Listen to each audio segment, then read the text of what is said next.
My name is Claire Morrison. I'm 48 years old now, and I live in a quiet cul-de-sac in Pennsylvania with my teenage daughter Emma. I work at a dental office downtown. Nothing glamorous, just scheduling appointments and managing insurance claims. My life is stable, predictable, safe, but there are nights when I wake up drenched in sweat, my heart hammering against my ribs because the past doesn't stay buried no matter how deep you dig. And the story I'm about to tell you, the one I've kept locked inside for nearly 4 decades, starts on a Tuesday afternoon in August 1986. I was 9 years old, sitting on our front porch steps waiting for my dad to come home from work like I did every single day. He was a mechanic at Sullivan's Auto Shop, and he always smelled like motor oil and peppermint gum. He'd scoop me up, spin me around, and we'd go inside together where Mom would have dinner waiting. That Tuesday, he never came home. Mom picked me up from the porch around 7 that evening, her eyes red and puffy, her hands shaking as she gripped my shoulders. She told me Dad had left us. Just like that, packed a bag and disappeared without saying goodbye. I remember screaming at her, calling her a liar, because my dad wouldn't do that. He wouldn't leave me. We had plans. He was going to teach me how to change a tire that weekend. We were going to build a treehouse in the backyard, he promised. But Mom just kept repeating the same thing over and over like a broken record. He's gone, Claire. He's not coming back. We have to move on. I didn't believe her. I couldn't. And then, 2 days later, she brought Victor Hale home. He showed up in a black sedan that looked too expensive for our neighborhood, wearing a leather jacket and boots that clicked against our linoleum floor. Mom introduced him as her boyfriend, which made no sense because Dad had only been gone for 48 hours. How does someone move on that fast? Victor was tall, maybe 6'3", with dark hair slicked back and eyes that were almost colorless, like dirty ice. He smiled at me, but it didn't reach those eyes. He extended his hand and said, "It's nice to meet you, Claire. Your mother's told me so much about you." His palm was cold and dry, and when I pulled my hand away, I had to fight the urge to wipe it on my jeans. Something about him felt wrong off. Like when you see a photograph and realize later that the shadows don't match the light source. Mom seemed different around him. Jumpy, she laughed too loud at his jokes and kept touching his arm like she needed to make sure he was real. That first night, Victor unpacked his things into my parents' bedroom, into the closet where Dad's clothes still hung. I watched from the hallway as he pushed Dad's shirts aside to make room for his own, and I wanted to scream. This wasn't right. None of this was right. But I was 9, and nobody listens to 9-year-olds when they say something feels wrong. At dinner, Victor sat in Dad's chair at the head of the table. He carved the roast like he'd always lived there, asking me about school and my friends with this fake interest that made my skin crawl. Mom kept glancing between us, her smile stretched too tight across her face. "Isn't this nice?" she kept saying. "Isn't it nice to have someone here again?" I didn't answer. I pushed my food around my plate and counted the minutes until I could escape to my room. That night, I couldn't sleep. I kept thinking about Dad, about where he might be, about whether he was thinking of me too. Around midnight, I heard voices downstairs. Victor and Mom talking in hushed tones that carried up through the heating vents. I crept to my bedroom door and pressed my ear against it. Victor was saying something about making sure nobody asks questions, about keeping the story straight. Mom's voice was shaky, uncertain. "What if Claire doesn't believe it?" she said. "What if she tells someone?" And Victor responded, his voice dropping so low I had to strain to hear it. "Then we make sure she understands what happens to little girls who don't keep their mouths shut." Ice flooded my veins.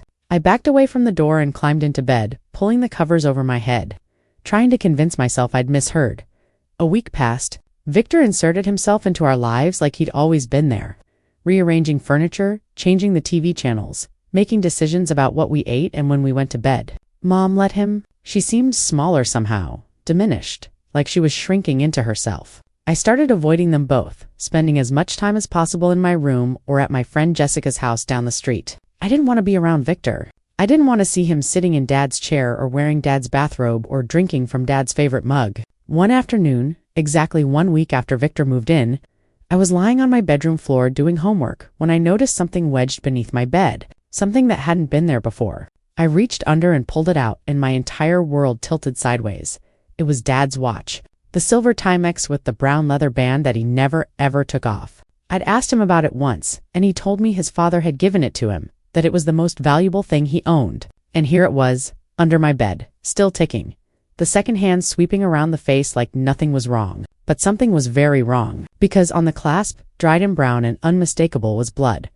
Mom had always been what people called overprotective. Even before Dad disappeared, she kept a tight leash on me. No sleepovers unless she knew the parents personally. No answering the phone unless she screened the call first. No wandering beyond our street without permission. I used to think it was just how mothers were, that maybe she loved me so much it made her anxious. But after Victor moved in, her protectiveness morphed into something else entirely. Something that felt less like love and more like control. She started installing new locks on all the doors.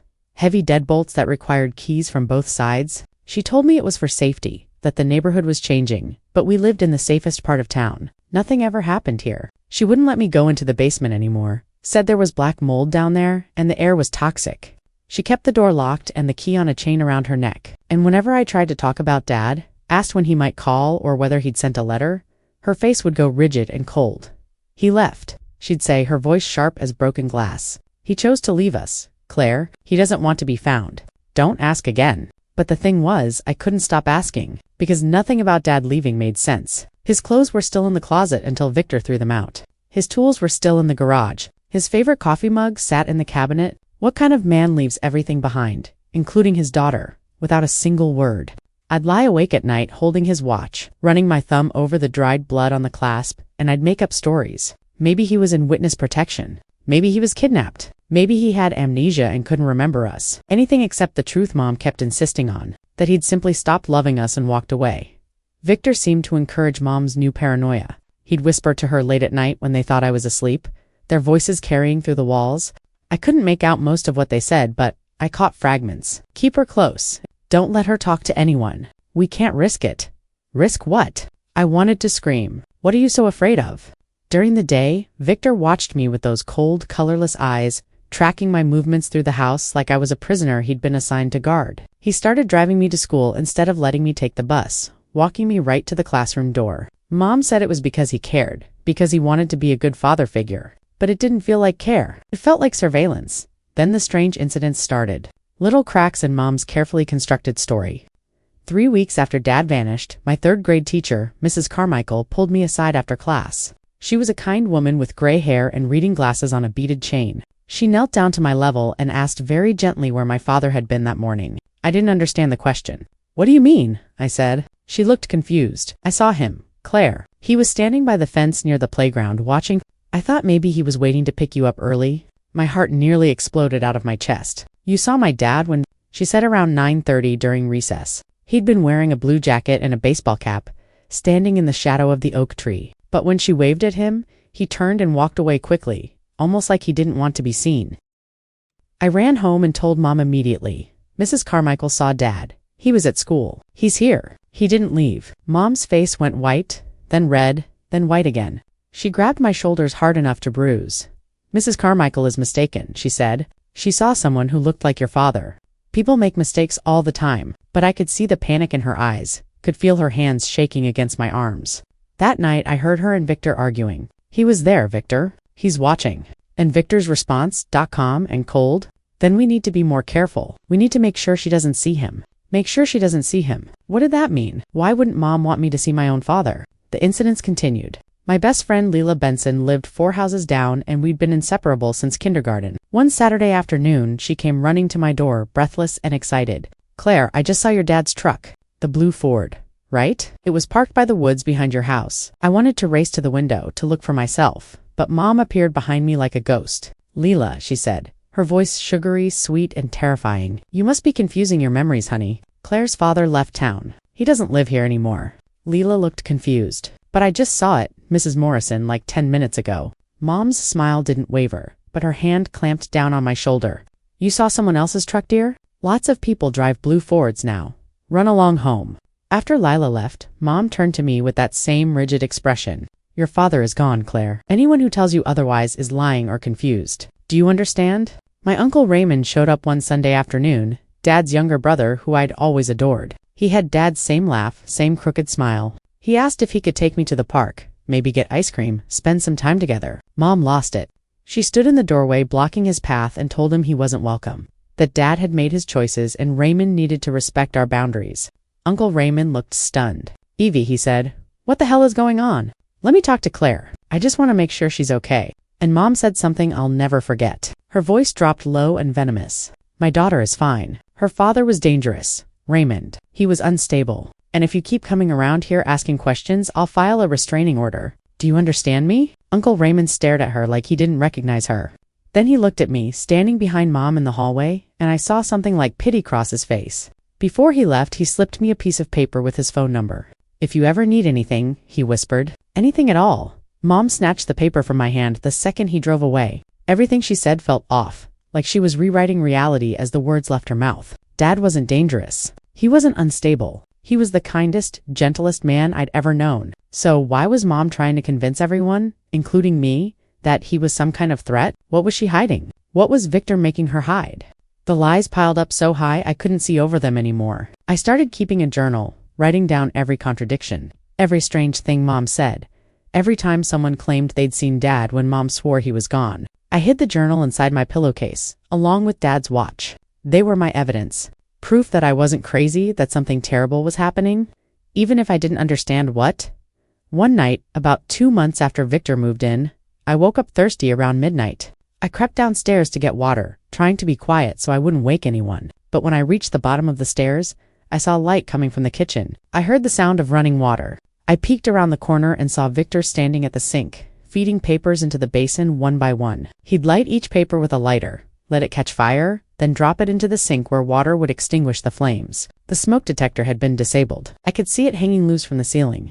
I should have gone back upstairs, but something made me step closer, just close enough to see what he was burning. Letters.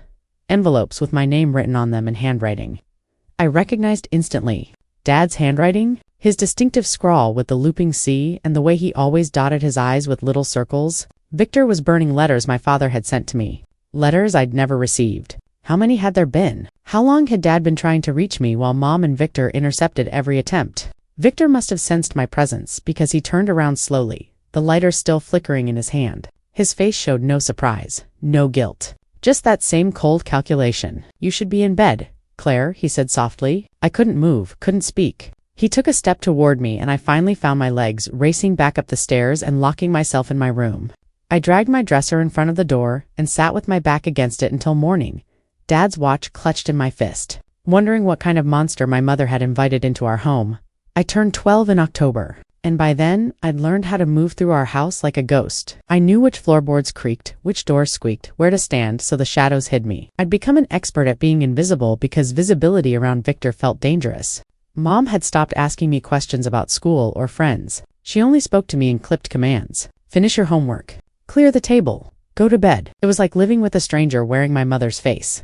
That night in late November, they didn't know I was still awake. I'd heard their voices rising downstairs, sharp and urgent, in a way that made my stomach clench. I crept out of bed and made my way to the top of the stairs, then slipped under the dining room table where the tablecloth hung low enough to conceal me. My heart hammered so hard I was sure they'd hear it. Mom's voice cut through the air like a blade. "I told you to finish it, Victor. We can't have him spying on us. He's getting bolder. Someone's going to notice." Finish what? My mind raced through possibilities, each one worse than the last. Victor's response was a low growl that barely sounded human. "He's back in town, Evelyn. I saw him near the lake this afternoon, watching the house. We need to handle this permanently." There was silence, heavy and suffocating. Then Mom said something that turned my blood to ice. "Do whatever you have to do. Just make sure she never finds out. Make sure no one does." I heard Victor's boots clicking across the floor, heard the back door open and close. I stayed frozen under that table for what felt like hours, but was probably only minutes. Then I made a decision that would change everything. I was going to follow him. I grabbed my jacket and shoes, moving as quietly as I could, and slipped out the back door into the November cold.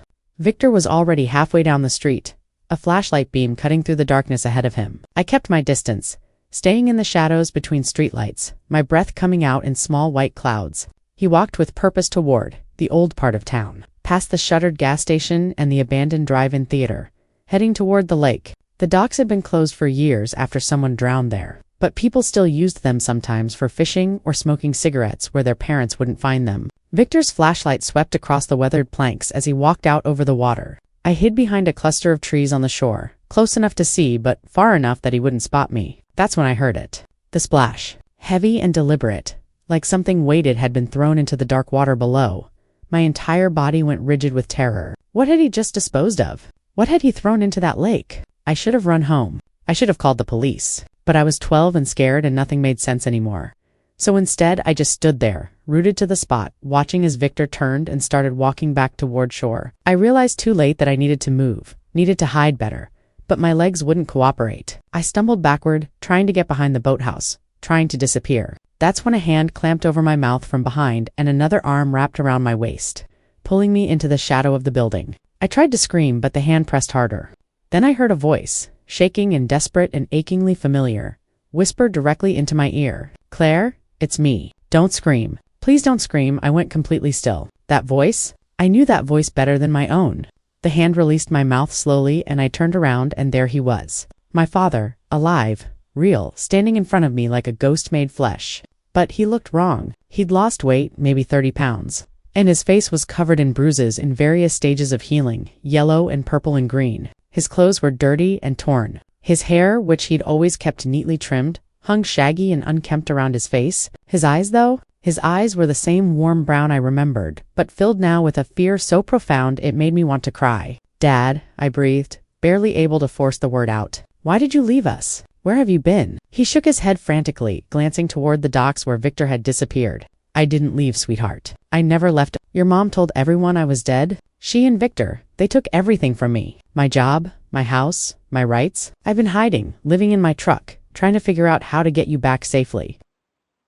The words didn't make sense. "Mom said you abandoned us. She said you ran away." Dad's expression crumpled. "She lied, Claire. She's been lying from the beginning. Victor isn't just her boyfriend. He's dangerous. He has connections. People who can make records disappear, who can change official documents. They've been planning this for years." "Planning what?" I asked.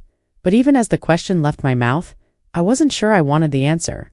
Dad glanced over his shoulder again, paranoid, checking for movement. "They want to take you from me legally, permanently. They've already started the process. I've been trying to stop it, trying to gather evidence, but every time I get close, they find out. They're watching me. They're always watching." His hands were shaking as he reached into his jacket pocket. He pulled out a folded piece of paper, yellowed and creased like it had been carried for a long time. Before I could say another word, he pressed it into my palm. "Look at this," he whispered urgently. "Really? Look at it. Then get somewhere safe. Don't trust your mother. Don't trust Victor. And whatever you do, don't let them know you've seen me." I unfolded the paper with trembling fingers. It took me a moment to understand what I was looking at in the dim moonlight. Then my vision adjusted and the words came into focus. It was a birth certificate. My birth certificate. Claire Elizabeth Morrison, born June 15, 1974. I'd seen a copy before, in Mom's filing cabinet, but this one was different. The section that listed the father's name, the line I'd seen blank on every official document I'd ever encountered, wasn't blank on this one. It had a name typed clearly in black ink. Victor James Hale. Not my dad. Victor. The man who'd moved into our house 3 years ago was listed as my biological father. My brain couldn't process it. "This doesn't make sense," I said, my voice cracking. "You're my dad. You've always been my dad." He nodded, his eyes glistening with unshed tears. "I am your dad, Claire. I raised you. I love you. But, according to the law, according to the documents Victor had falsified, I'm nobody. Just a man who tried to steal someone else's child? That's the story they've been building. That's why your mom has a restraining order against me. That's why I can't come near you without risking arrest." Before I could respond, before I could even begin to understand the enormity of what he was telling me, we heard voices. Victor's voice calling out into the darkness, "Someone there?" I thought I heard something. Dad's grip on my arm tightened painfully. "Run," he whispered. "Run home and pretend you are never here. I'll contact you when it's safe. I promise. Claire, I promise I won't leave you." Then he was gone, melting into the shadows like he'd never existed at all. I stood there clutching that impossible birth certificate, my world tilting sideways. Everything I thought I knew revealed as lies. I ran home through the dark streets, my lungs burning. That piece of paper crumpled in my fist. When I got to my room, I shoved it deep into my pillowcase alongside. Dad's watch and my journal, evidence, proof, ammunition for a war. I didn't understand how to fight. The next few weeks passed in a blur of paranoia and confusion. Mom started forcing me to see a therapist, Dr. Samantha Pierce, who I later learned was a close friend of Victor's. The sessions were strange and unsettling. Dr. Pierce kept asking me about my father, about my memories of him, whether I'd been having dreams or visions. She told me that trauma could make children invent things, that memories could be deceptive, that sometimes our minds create stories to help us cope with abandonment. "You didn't see your father at the docks? Claire," she said gently during our third session, "you saw what you wanted to see. Your mind is trying to process the pain of losing him." But I knew what I'd seen. I knew what I'd felt. Dad's hand on my arm, his voice in my ear, the weight of that birth certificate he'd given me. It was real. All of it was real. But every time I tried to insist on the truth, Dr. Pierce would exchange a meaningful glance with Mom and suggest we try some relaxation techniques. They were gaslighting me, systematically dismantling my reality and replacing it with their version of events. One afternoon, several weeks after seeing Dad at the docks, Mom left for work early. Victor had driven into the city for some meeting. I was alone in the house for the first time in months, and I remembered the basement. The locked door, the key Mom wore around her neck. But she'd left in such a hurry that morning, I'd seen her toss her purse on the kitchen counter. Maybe, just maybe, she'd left the key behind. I found it buried at the bottom of her bag, attached to a ring with a dozen other keys I didn't recognize. My hands shook as I approached the basement door. The lock clicked open and the door swung inward on rusty hinges. The smell hit me immediately. Damp and metallic, like old pennies and decay. I flipped the light switch, but the bulb was burned out. So I grabbed a flashlight from the kitchen and descended the narrow stairs. The basement was exactly as I remembered from childhood, before Mom had forbidden me from coming down here. Concrete walls, exposed pipes, boxes of holiday decorations stacked in the corners. But in the back, behind the water heater, I found something that hadn't been there before. A metal cabinet locked with a combination padlock. I tried everything I could think of. My birthday, Mom's birthday, Victor's birthday. Nothing worked. Then, on a whim, I tried Dad's birthday, 4077. The lock clicked open. Inside was a collection of horrors. A police missing person bulletin with Dad's photo and description, dated just 3 days after he supposedly left us. Why would there be a bulletin if Mom claimed he'd left voluntarily? Photographs, dozens of them, showing Dad bruised and bloodied, tied to a chair in what looked like someone's garage. His eyes were swollen nearly shut in some images. In others, he was unconscious. A letter from a law firm I didn't recognize, dated 2 years before Dad disappeared, discussing custody battles and guardianship transfers and parental rights termination. A restraining order signed by my mother claiming Dad had attempted to abduct me when I was 2 years old, that he was dangerous and unstable and posed a threat to my safety. All lies, every single word. And at the very back of the cabinet, tucked into a manila envelope, I found the letter that shattered everything I thought I knew. It was official letterhead from a government agency I'd never heard of. The language was dense and legal, full of terms I didn't understand. But one sentence stood out, clear and damning. Upon completion of guardianship transfer, child's paternal identity will be formally sealed under Hale. All previous parental claims by Matthew Morrison will be nullified and expunged from official record. They hadn't just taken my father from me, they'd erased him. Legally, permanently, as if he'd never existed at all. As if the first 9 years of my life had been a fiction. I don't know how long I stood there reading and rereading those documents, trying to make sense of the impossible. My father hadn't abandoned me. He'd been fighting for me. And Mom and Victor had destroyed him, piece by piece, until there was nothing left but a ghost haunting the edges of my life. That's when I heard it. The sound that still haunts my nightmares. The basement door slamming shut upstairs, the lock clicking into place, and then Mom's voice, cold and sharp and absolutely terrifying, echoing down the stairs. "Claire, what exactly do you think you're doing?" I stood at the bottom of those basement stairs, frozen Mom's documents clutched in my hands, her voice cutting through the darkness above me. My mind raced through options. Lie. Pretend I'd come down looking for Christmas decorations. Say I heard a noise. But she'd seen the open cabinet. She knew. The footsteps started down the stairs, slow and deliberate, and I shoved the papers back into the envelope, my hands shaking so badly I could barely manage it. When Mom reached the bottom, her face was pale and rigid, her eyes darting between me and the open metal cabinet. We stood there in silence for what felt like hours. Then she spoke, her voice flat and emotionless. "You weren't supposed to see that. Those are private documents. Legal matters you don't understand." But I did understand. Finally, after years of confusion and lies, I understood everything. That night, she tore my room apart looking for something. I'd hidden the birth certificate in my sock, worn under my jeans, and she never thought to check there. She emptied my drawers, ripped apart my pillowcase, found Dad's watch and my journal, and confiscated them both. "You're sick, Claire," she kept saying. "You're making up stories. Dr. Pierce warned me this might happen. We need to increase your therapy sessions." I was 14 when I finally ran. I couldn't take it anymore. The constant surveillance, the gaslighting, Victor's cold eyes following me through every room, Mom's desperate insistence that my reality was fiction. I'd been planning it for weeks, reaching out quietly to the few adults I thought might believe me. Officer Jenna Mills had always been kind when she did school safety presentations. She'd given us her card, told us to call if we ever needed help. Mr. Donner, my history teacher, had pulled me aside after class one day and asked very gently if everything was okay at home. He'd noticed the bruises on my arms, the way I flinched when people moved too quickly. Leila Benson, still my best friend despite Mom's attempts to isolate me, had promised to cover for me, to tell anyone who asked that I was sleeping over at her house, and Uncle Raymond. He'd been trying to get custody of me for years, filing motions with family court, hiring lawyers he couldn't afford, fighting a system that seemed determined to keep me with Mom the night I left. Victor was at some business dinner and Mom had taken sleeping pills, something she'd been doing more frequently. I packed a small backpack with clothes, the birth certificate, and what little money I'd managed to save from babysitting. Officer Mills picked me up 3 blocks from my house at 11 p.m. She drove me to Uncle Raymond's apartment across town, and the next morning they filed emergency custody papers. The legal battle that followed was brutal and complex, full of accusations and counter-accusations, psychiatric evaluations and home visits. Mom claimed I was delusional, that I'd invented an elaborate fantasy about my father to cope with his abandonment. Victor hired expensive lawyers who painted me as a troubled, manipulative teenager. But Mr. Donner testified about the bruises. Officer Mills testified about the fear in my eyes, and Uncle Raymond presented evidence, documents he'd been collecting for years, that suggested something very wrong was happening in that house. At 16, the court finally granted him custody. I was free, but Dad was nowhere.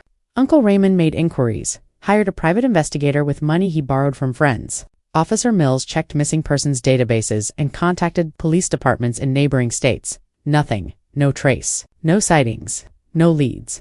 Officer Mills told me gently that Dad had left town suddenly, that someone matching his description had been seen boarding a bus headed west months earlier. For years, I tried to convince myself he was alive somewhere, starting over, maybe trying to forget the pain of losing me. But as time passed and I heard nothing, I started to believe what everyone else believed, that he was gone for good. I graduated high school, went to community college, got my dental assistant certification, moved into my own apartment. I built a life that was safe and predictable and far away from Mom and Victor. I changed my phone number. I didn't leave forwarding addresses.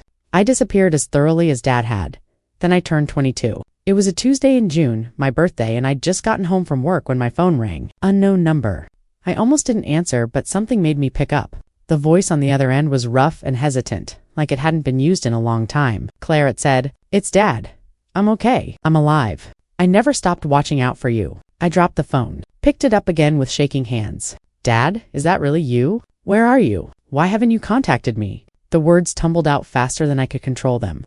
8 years of questions and grief and anger all compressed into a single breath. He told me he couldn't tell me where he was, that it wasn't safe yet, that Victor had connections everywhere, and if anyone knew he was alive, if anyone knew he was still trying to reach me, it would put both of us in danger. "But I've been watching, sweetheart," he said, and I could hear tears in his voice. "I saw you graduate. I saw you get your certification. I'm so proud of you." I wanted to scream at him. I wanted to tell him that watching from a distance wasn't enough, that I'd needed him, that I'd spent years thinking he was dead or that he'd stopped loving me. But instead, I just cried. He called sporadically after that, always from different numbers, always brief conversations that ended abruptly as if someone might be listening. He never told me where he was or what he'd been doing all those years, just that he was okay, that he was still fighting to clear his name, that someday we'd be together properly. I didn't tell anyone about the calls. Not Uncle Raymond, not my friends, not the therapist I'd started seeing to deal with the trauma of my childhood. They felt like a secret between me and Dad, fragile and precious and too delicate to expose to scrutiny. I got married at 25 to a man named David who seemed safe and stable. We had my daughter Emma a year later. The marriage didn't last. Too many issues I hadn't dealt with. Too much baggage I carried into the relationship. But I had Emma and she was everything. I built my life around her, determined to give her the childhood I'd never had. Stable, predictable, safe. I didn't hear from Mom for years. She and Victor had moved out of state, or so Uncle Raymond heard through family gossip. I didn't care where they went as long as they stayed away from me. But then, when I was in my 30s, she started calling. At first I blocked her numbers, but she kept trying, leaving voicemails that grew increasingly desperate and incoherent. "Claire, please, I need to talk to you. I was wrong. I made terrible mistakes. You have to let me explain." Then the messages changed tone. "Claire, you're in danger. Victor isn't who I thought he was. He's become dangerous again. You need to listen to me. He's planning something." I didn't trust her. How could I? She'd chosen Victor over me, over Dad, over everything. She'd enabled years of abuse and manipulation. She'd stood by while he erased my father from existence. Why should I believe anything she said now? But strange things started happening that made me wonder if maybe, just maybe, there was truth in her warnings. My neighbor, Mrs. Langford, a retired schoolteacher who sat on her porch most evenings, Mentioned that a man in a black SUV had been parking across the street every night for the past week, just sitting there for hours, she said, watching your house. I called it into the police, but they said without a crime being committed, there's nothing they can do. My coworker Tracy pulled me aside one afternoon looking shaken. A man came by earlier asking for you, she said. Tall, older, with these weird gray eyes. He wanted to know if you still lived alone, if you had any children. I told him I couldn't give out that information, but Claire, he gave me the creeps. The way he smiled, it was wrong. Then Emma's school called. There had been an incident. A man claiming to be Emma's grandfather had tried to pick her up during dismissal. The teachers had stopped him, asked for identification, and he'd left quickly when they started asking questions. They described him to me over the phone and my blood ran cold. Tall, probably in his 60s now, with gray hair and pale eyes. Victor, I increased security at home, changed our routines. Started varying the route I took to work and the times I picked Emma up from school. I bought pepper spray and kept it in my purse. I taught Emma never to talk to strangers, never to go anywhere with anyone unless I specifically told her it was okay. I was living in fear again just like I had as a child, and the unfairness of it made me want to scream. Then Uncle Raymond called. His voice was shaking, something I'd never heard before. Uncle Raymond was solid, unshakable, the one constant in my chaotic life. Claire, he said, your mother's missing. The police found her. What do you mean found her? I asked, not understanding. He explained that Mom's car had been discovered, abandoned by the lake. The same lake where I'd seen Victor throw something into the water all those years ago. The driver's side door was open. Her purse was still inside. No signs of a struggle in the immediate area, but further down the shore they'd found footprints. 2 sets, one heavy, probably male, one lighter, being dragged. The heels digging deep trenches in the mud. The police recovered Mom's phone from the shallow water near the shore. It was damaged but still functional enough that they could see the last thing she'd tried to do. A text message, unsent, typed out but never delivered. The recipient was listed simply as Claire. The message read, Claire, Victor replaced your father. Now he wants to replace you? I stood in Uncle Raymond's kitchen staring at those words on the police officer's screen, and everything clicked into place with horrible clarity. Victor hadn't just wanted to erase Dad and insert himself as my father. That had only been step 1. He'd been building toward something bigger, something more complete. He wanted to reconstruct an entire family according to his twisted vision, and anyone who didn't fit that vision needed to be eliminated or controlled. Dad had run to protect me. Mom had finally tried to warn me, and now Mom was gone, dragged into the same lake where Victor had disposed of evidence years before. The police investigation went nowhere. No body was recovered. Victor had an alibi, claimed he and Mom had separated months ago, that he hadn't seen her in weeks. Without evidence of foul play, without witnesses, without a body, there was nothing they could charge him with. The case went cold. I tried to move on, tried to focus on Emma and work and building some semblance of normalcy. But I couldn't shake the feeling that I was being watched, that Victor was out there somewhere, biding his time, waiting for the right moment. Dad's phone calls became more frequent, more urgent. He's escalating. Claire, you need to be careful. Don't trust anyone you don't know. Keep Emma close. I'm trying to gather enough evidence to go to the authorities, but he's covered his tracks so well. Just hold on a little longer. Last winter, when I was 47, my doorbell rang on a Saturday afternoon. Emma was at a friend's house. I was home alone, folding laundry and half watching a movie. I looked through the peephole and saw him standing there. My father, older, grayer, his face lined with years of stress and hiding, but unmistakably him. I threw open the door and fell into his arms, sobbing like I was 9 years old again, like no time had passed at all. He held me tight and whispered, I'm sorry, I'm so sorry, over and over into my hair. We sat at my kitchen table for hours while he told me everything. The full story, no more fragments or cryptic warnings. Mom wasn't evil, he explained. She was terrified. Victor had targeted her deliberately, identified her as vulnerable after her first marriage ended badly. He'd been charming at first, attentive, everything she thought she wanted. But once he had his hooks in, he changed. He became controlling, manipulative, isolating her from friends and family. He accused Dad of things he never did, planting evidence, manufacturing situations that made Dad look unstable or dangerous. When Dad tried to fight back, Victor used his connections, people in law enforcement and the legal system who owed him favors or were too corrupt to care, to systematically destroy Dad's credibility. He forged documents, wiped records, controlled their finances, tapped their phones. He was obsessed with reconstructing a family that fit his twisted ideals. The perfect wife, obedient and compliant. The perfect daughter, moldable and dependent. Anyone who threatened that vision had to be removed. Dad hadn't left me. He'd been running from Victor, trying to stay alive long enough to gather evidence, to find someone who would believe him, to protect me from a distance since he couldn't do it up close. And Mom knew. She knew what Victor was doing, knew he was dangerous, but she was trapped. Financially dependent on him, legally compromised by the lies she'd told on his behalf, terrified of what he'd do if she tried to leave. So she made the impossible choice. She chose survival, even if it meant sacrificing everything else. I wanted to hate her for that. Part of me still does, but I also understood, in a way I hadn't when I was younger, how fear can make you complicit in your own destruction. The scariest part came at the end of his story. Dad leaned forward, his hands gripping mine across the table, his eyes intense and frightened. Victor isn't done, Claire. He still watches you. He's been watching Emma too. He thinks you're his daughter now, that he has some kind of right to you, to your life. After your mom disappeared, after he eliminated that obstacle, you became the focus of everything. He wants to complete what he started 30 years ago. He wants you back under his control. And if you resist, if you try to expose him, he'll do to you what he did to your mother. I felt sick. All these years I'd thought I was safe.